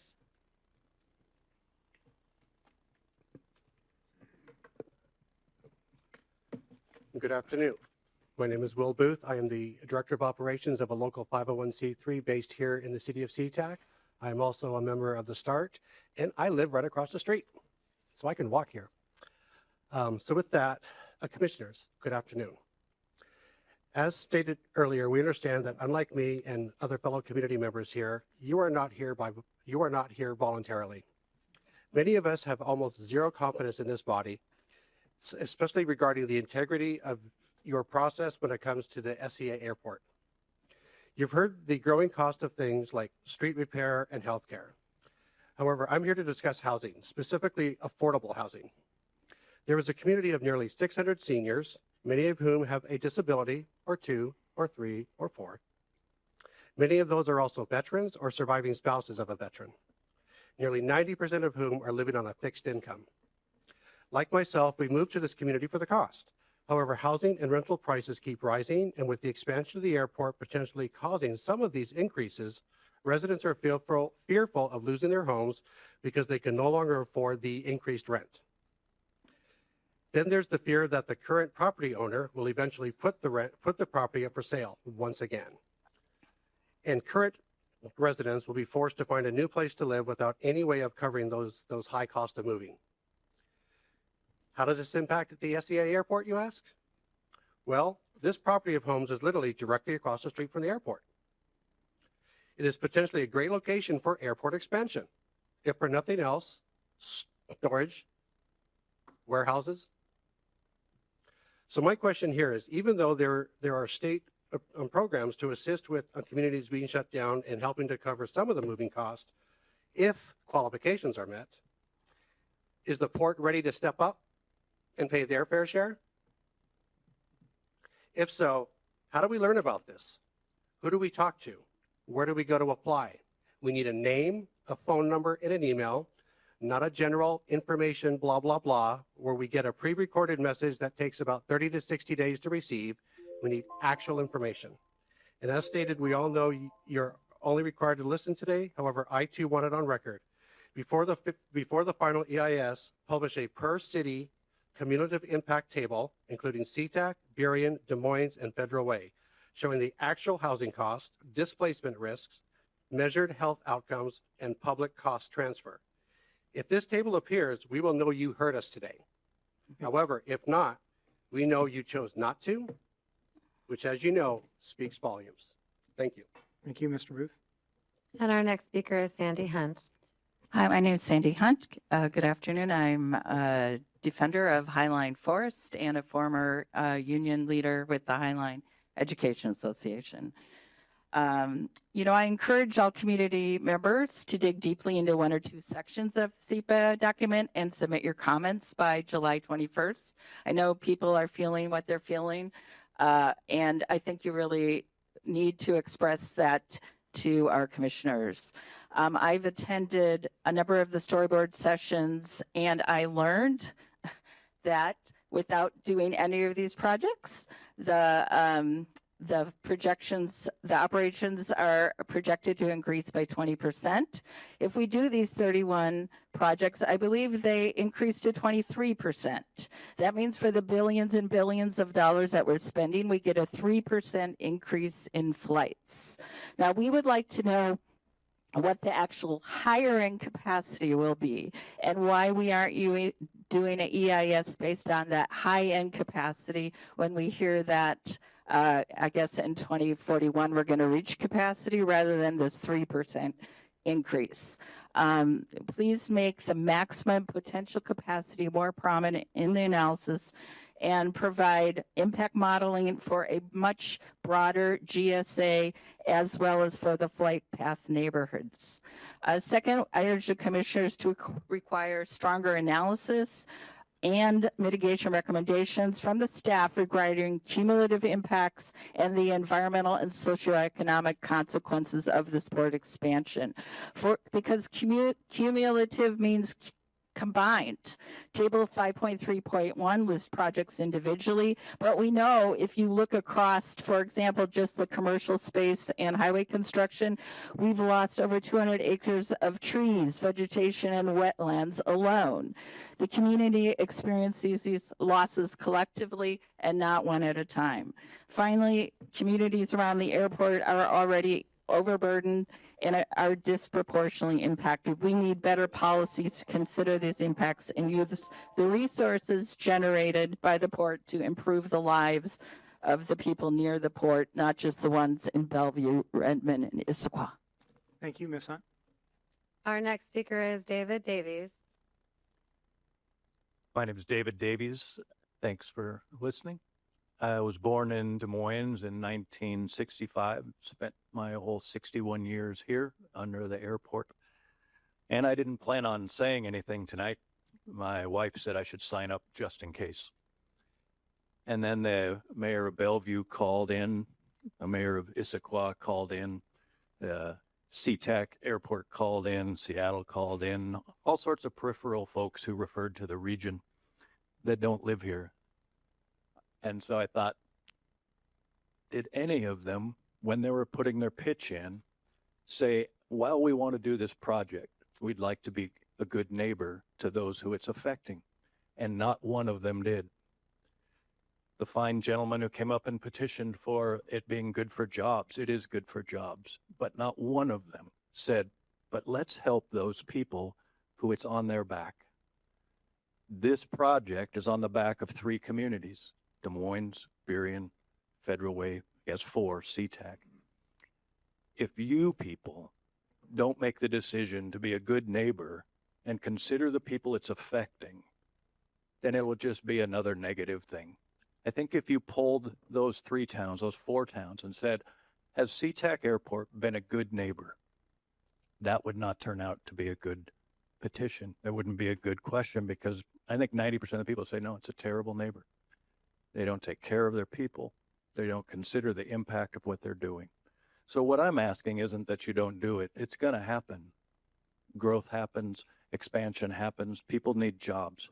But while you do it, my hope is that you will be a good neighbor and say, how can we support those people that it's affecting in a real way?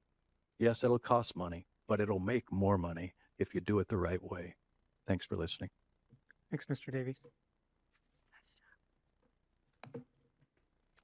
And I'd like to invite Susan Fedore, Karen Valoria, and Mike Brown to the table. And these speakers will be followed by Katie Kresley, Ken Pitts, and Alex Gergalo. And when you are seated, we'll begin with Susan Fedore. For the record, my name is Susan Fedor, and I appreciate the opportunity to offer comments today. As part of the SAMP, it's my understanding there's a total of 56.4 acres of tree canopy proposed for removal for increased cargo, construction, and roads, which puts into question how much consideration has been given to the effects of climate change, since trees have been scientifically proven to be our most effective defense.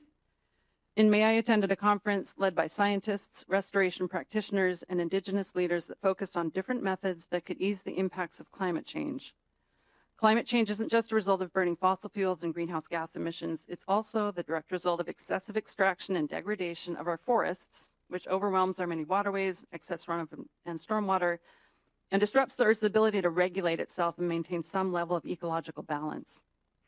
The continued destruction and fragmentation of our native forests has triggered a cycle of flooding and drought. This will only continue to grow in force and scale in the coming years. The atmospheric rivers that hit our region this past winter resulted in mass flooding that caused millions of dollars in damage. During the 2021 heat dome, 117 people in Seattle lost their lives as a direct result. It was the deadliest weather-related event in our state's history. What we're experiencing in climate now is as good as it gets. Cutting down those 56 acres would mean a mass scale of lost carbon capture, air filtration, stormwater mitigation, and transpiration, also known as evaporative cooling, which is often the least considered characteristic. Our big trees release up to 100 gallons of water vapor every day. If you're wondering why our city continues getting hotter and drier, it isn't just climate change. It's the removal of millions of gallons of water from our atmosphere every year by the way of mass tree loss. This, in conjunction with adding more flights, diesel trucks, and ground equipment, will only further exacerbate the PM 2.5 air pollution in zip codes that are already the hardest hit in King County. And those same big trees cannot be adequately replaced by future growth of saplings because it assumes those saplings will even survive what's coming. The scale of our future resilience depends on the decisions being made now. What does it say about the values of a leadership that would prioritize commerce over the well-being of our communities and the health of the ecosystem that sustains us all? I respectfully request you determine a path forward that is truly sustainable and doesn't further jeopardize our collective future. Thank you. Thank you, Ms. Fedor. And our next speaker is Karen Valoria. Good afternoon. My name is Karen Valoria. I'm a Burien resident, a 20-year Burien resident. I'm also a member of the Burien Airport Committee and a member of START. But I'm talking to you today as a 20-year resident of Boulevard Park, which is directly under the flight path in Burien. It is a immigrant community. Lots of immigrants, lots of underserved people, and as the previous people were, the previous person was saying, that it is people can't come to these meetings there. They're working too hard. They have childcare issues, and they can't come. Who wants to come to the airport in the middle of the day? So because I wasn't ready to speak, but I felt compelled to, which is why the notes on the napkin. But these people are your constituents also. The people who live under the flight path are your constituents also. We have more higher incidence of asthma, our children do, than any place else in King County. I'm used to, right now, after 20 years, I'm used to stopping by conversations on the deck because of the planes going over. But I'm living in a house with a failing port package. The people, we feel, we smell, and we hear the airport every few minutes, every day. So it was an insult when I read the draft environmental impact statement saying that the sample there's no negative impact on the neighboring communities. Because there is. It's like they're telling us, don't believe your eyes or ears, don't believe our eyes or ears. This is the real thing. We have all these other bogus reports to tell you that. I just want to say that I know the airport's going to expand anyway, but just throw us a bone, man. Expand the port packages. Give us more trees. Do what you can. Work with us. Because we can't move. We can't move. Thanks. Thank you, Ms. Valoria. And our next speaker is Mike Brown. Good evening, Commissioners. My name is Mike Brown. I'm a representative of the North Coast States Carpenters Union, and I'm here to speak in strong support of moving forward this master plan. I know we just held a little soccer tournament here in Seattle called the World Cup, and I wanted to let you guys know, out of the 16 host cities, Seattle ranked number 2. And that didn't happen by mistake. That was hard work put in by the Port of Seattle, and everybody that works for the Port of Seattle should be very proud of themselves. I want to applaud you guys. And in those articles that I was reading, giving you guys the Seattle that ranking, it kept coming up that the reason the ranking was a strong airport. So a world-class airport, to keep up with the future, if we want to continue to have a world-class airport, we need Terminal 2. We need this master plan. And as a representative of 57,000 union carpenters, they need this too. 20,000 of those are in the state of Washington. Those provide good working jobs with health benefits, a pension, and apprenticeship utilization. It's very important. And again, thank you for all the hard work you guys did. You guys hit a home run. Thank you. Thank you, Mr. Brown. And I'd like to invite our speakers, Katie Kresley, Ken Pitts, and Alex Gergallo to the table, please.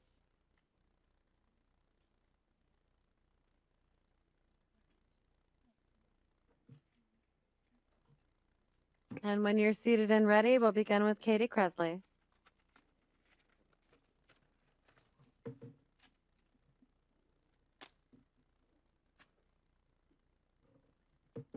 First off, I loved computers. Where did my notes go?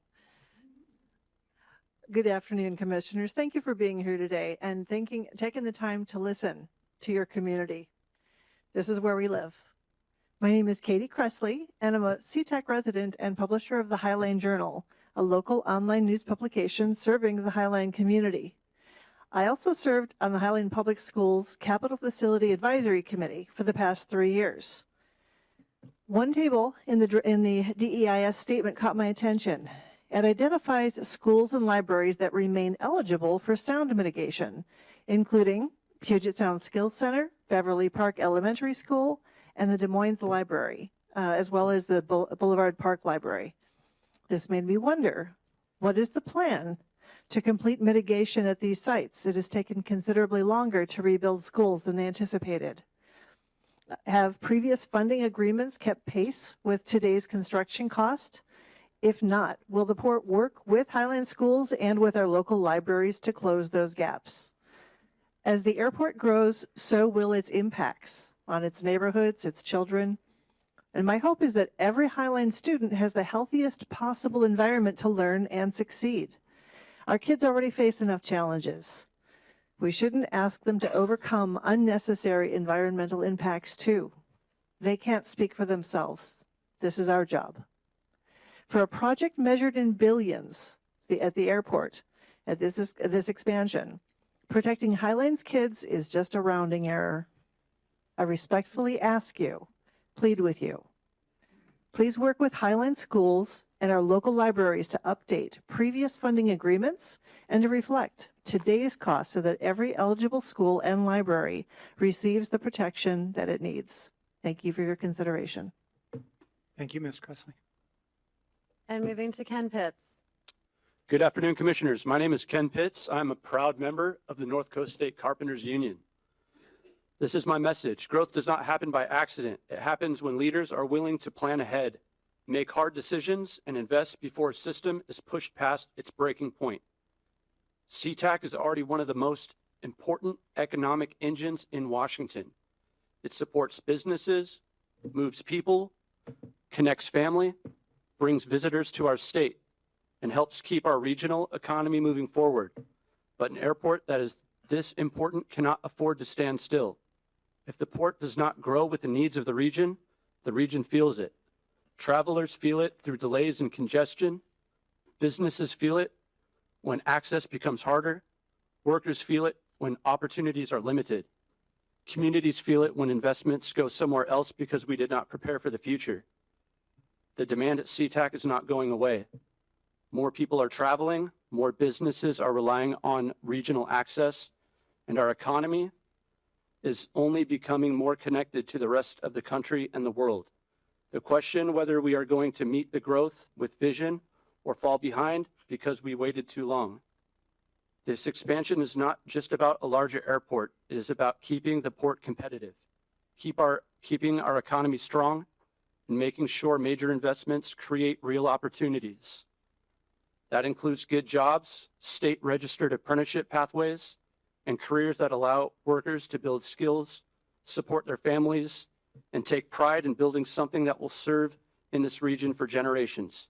Staying stagnant is not neutral. I urge you to move forward with this master plan with the vision and urgency this moment requires.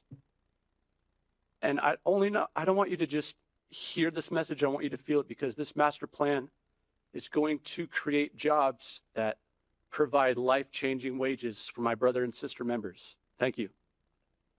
Thank you, Mr. Pitts. And our final speaker that we have signed up today is Alex Gargalo. Thank you. Good afternoon, Commissioners, and thank you for the opportunity to speak. My name is Alexi Gargalo, and I'm here to speak on behalf of 20,000 union carpenters. And we are in support of the Sustainable Airport Master Plan. Sea-Tac Airport is a huge part of our regional economy. It connects people, supports businesses, and creates jobs. But if we don't keep up with the growth we're already seeing, we'll all feel it through more congestions, delays, and fewer opportunities. The demand isn't going to go away. More people are traveling, our region continues to grow, and we can either plan for that now or end up trying to catch up later. This project isn't just about expanding the airport. It's about keeping our region competitive by creating more jobs and good opportunities. This, of course, includes registered apprenticeship opportunities, careers for people and families. And while they'll be building these projects, they'll be able to add to the growth of the region and support the economy. I encourage you to keep this project moving forward and invest in the future of our region. Thank you. Thank you, Mr. Gargalo. Mr. Commission President, I understand that there are some speakers that had intended to speak here today that signed in on a different sheet, so we're trying to get some clarity about that. They are here in the room and would still like to speak. In fact, if I could have 3 of speakers, if there's 3 of you or however many there are that want to speak, please come to the table. Go ahead and identify yourselves for the record.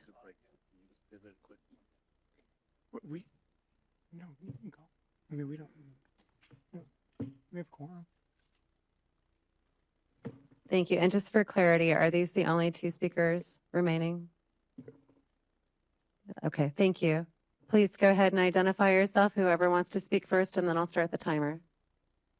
This is Barton DeLacy. Joe and I are here from the Des Moines Airport Committee Advisory. Also, we're START members. And I think at least I want to indicate that we don't have a lot of confidence in this process. We've either the START or anything else that there will really be meaningful mitigation. The airport expansion has to go on. So I really want to put on the table compensation for the affected communities in the form of some kind of community impact funding that would regularly benefit the cities to offset these impacts that aren't going to be, that really can't be mitigated and haven't been and won't be. So you've heard about some kind of we get 1% of our sales tax to run our services. Maybe there should be some kind of transfer directly from the port and Sea-Tac to compensate these committees. I don't know what that amount would be. You've heard a lot of talk about having our mayor, our state senator have recommended some kind of partnership meetings. So let's have let's get together and talk about what that will look like and have that truly help sustain these communities once these improvements continue. Thank you. Thank you, Mr. DeLacy. And if we could have our next speaker identify themselves, please. Yes, my name is Joe Dusenberry. I'm a resident of Des Moines, and like Barton said, I'm one of the community reps on START. Joe, can I please get you to spell your last name for me, please? Dusenbury. Thank you. My comment is about the findings of no significant impacts in the SAMPS DEIS. We know that the SEPA process measures the difference in impacts between the proposed project, doing the proposed project, and not doing the project.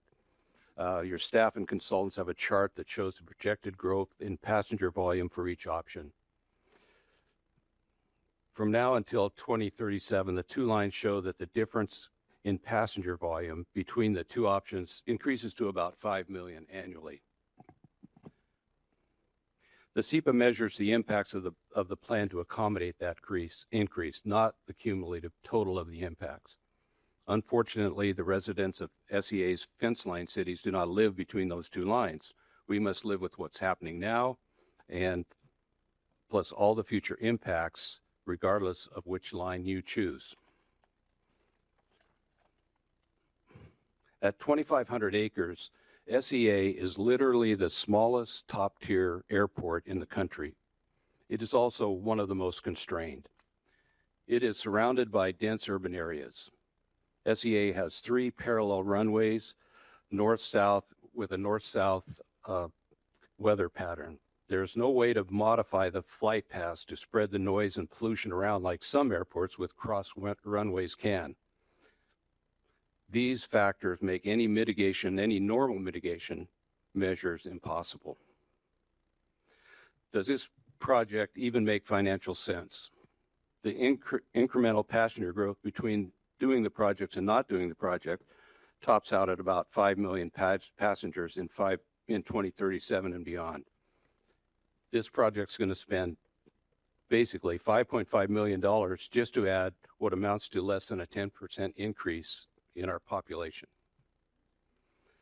Please reconsider your plan. You're spending billions of dollars to accommodate a relative minor increase in projects, in volume. Thank you. Thank you, Mr. Dusenberry. Mr. Commission President, members of the Commission, Executive Director Metric, that concludes our signups here today. All right, we are now at the close of our comment period. I want to thank you all for your interest and participation this afternoon and evening. Again, all comments made here today will become a part of the official SAMP-SEPA draft environmental impact statement record. I also want to say, given a special thanks to Steve for joining us today to listen as well. Hearing no further comments and having no further business, if there is no objection, we are adjourned at 6:15 p.m. Thank you all.